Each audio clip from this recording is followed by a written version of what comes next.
নুন দিয়ে দেবো। নুন দেওয়া হয়ে গেলে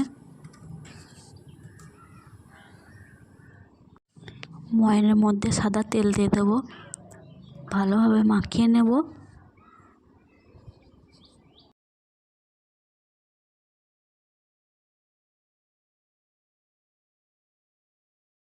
অল্প অল্প জল দিয়ে ভালোভাবে মাখিয়ে নেব ময়দাটা।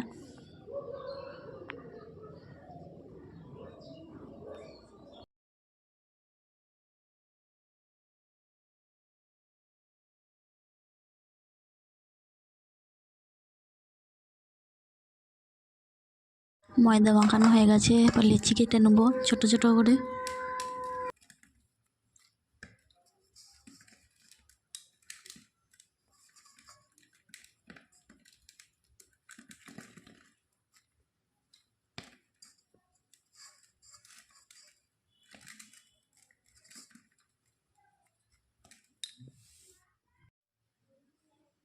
লিচিগুলো কাটা হয়ে গেছে আমার, এরপর আমি বেলে নেব ছোট ছোট করে। কড়াই চলে এসছে, কড়াইয়ের মধ্যে তেল দিয়ে দেবো।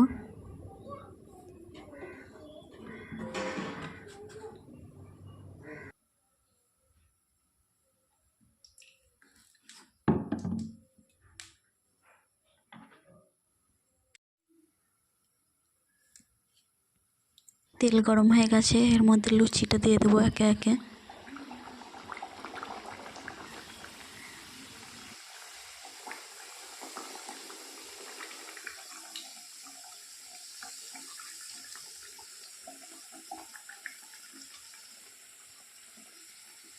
দেখো কত সুন্দর হয়েছে, ফুলকো ফুলকো গরম গরম লুচি।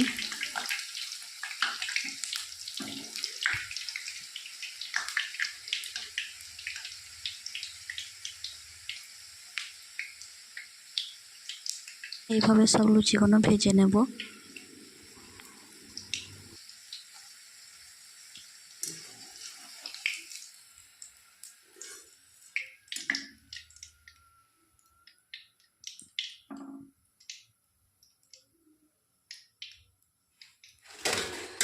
সব লুচিগুলো ভাজা হয়ে গেছে, দেখো কত সুন্দর হয়েছে লুচিগুলো।